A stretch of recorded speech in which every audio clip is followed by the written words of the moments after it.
Assalamualaikum warahmatullahi wabarakatuh.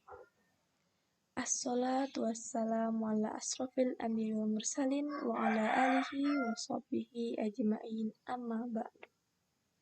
Pertama-tama marilah kita panjatkan puji syukur kehadirat Allah Subhanahu wa taala yang dimana atas limpahan rahmat dan karunia-Nya sehingga kita masih diberikan kesempatan untuk bertemu walaupun tidak secara langsung dikarenakan pandemi COVID-19.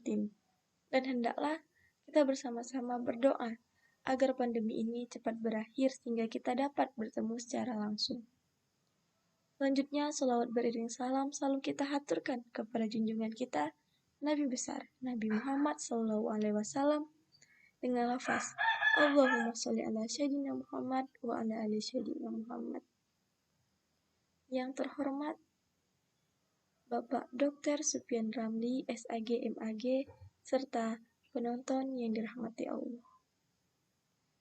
Sebelumnya, perkenalkanlah saya Nadia Faira Ainunisa dengan NIM C1A020009, mahasiswa Prodi Ekonomi Pembangunan, Fakultas Ekonomi dan Bisnis, Universitas Jambi.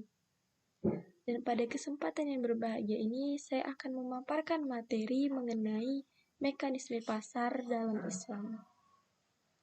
Sebelum kita melangkah lebih jauh mengenai bagaimana konsep dan mekanisme pasar dalam Islam, ada baiknya kita mengenal apa sih pasar itu. Nah, pasar itu merupakan tempat di mana bertemunya para penjual dan pembeli dan terjadinya transaksi jual beli. Baik itu transaksi jual beli mengenai barang maupun mengenai jasa. Pentingnya pasar dalam Islam tidak terlepas dari fungsi pasar sebagai wadah bagi berlangsungnya kegiatan jual beli. Jual beli sendiri memiliki fungsi penting mengingat jual beli merupakan salah satu aktivitas perekonomian yang terakreditasi dalam Islam. Dan atensi Islam terhadap jual beli ini telah Allah limpahkan dan Allah tuangkan melalui surat Al-Baqarah ayat 275 bahwa Allah menghalalkan jual beli dan menghalalkan riba. Lalu bagaimana konsep mekanisme pasar dalam Islam? Dan konsep mekanisme pasar dalam Islam ini dapat kita rujuk melalui hadis Rasulullah SAW sebagaimana yang disampaikan oleh Anas radhiyallahu anhu sehubung dengan adanya kenaikan harga-harga barang di kota Madinah.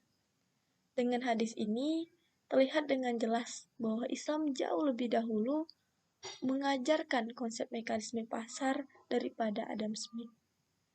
Dalam hadis tersebut, diriwayatkan sebagai berikut yang artinya, harga melambung pada zaman Rasulullah SAW. Orang-orang ketika itu mengajukan saran kepada Rasulullah dengan berkata, Ya Rasulullah, hendaklah engkau menentukan harga.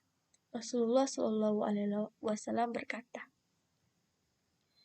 Sesungguhnya Allah lah yang menentukan harga, yang menahan dan melapangkan dan memberi rezeki.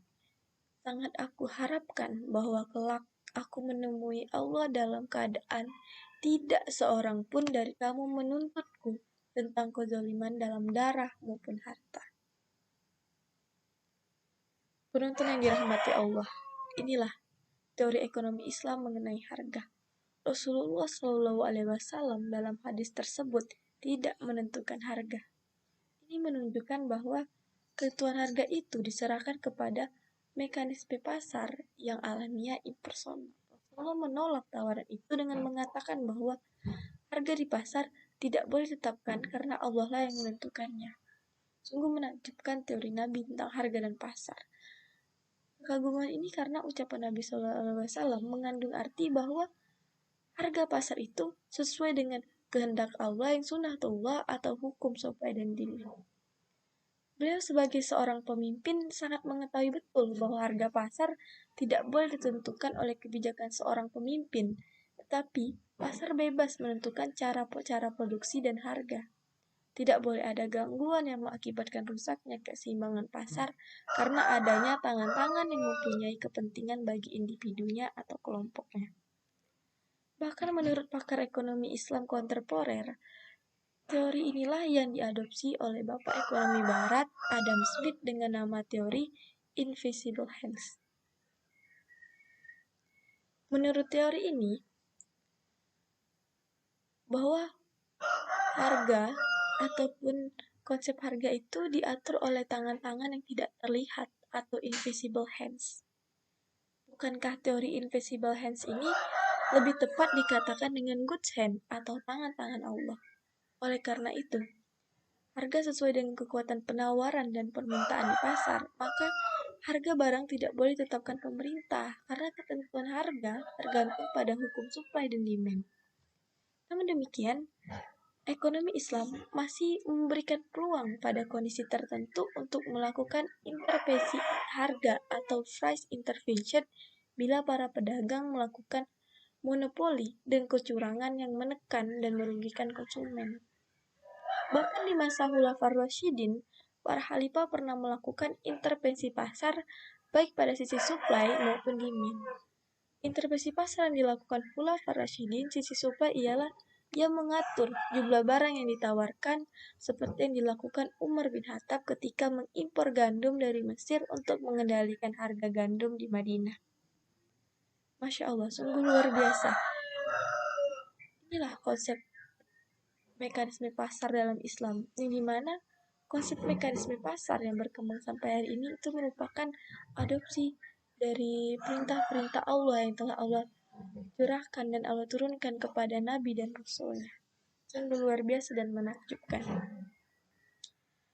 Dan inilah yang dapat saya sampaikan. Lebih dan kurang saya mohon maaf. Semoga apa yang telah saya sampaikan tadi dapat mendapatkan berkah dan manfaat untuk kita semua.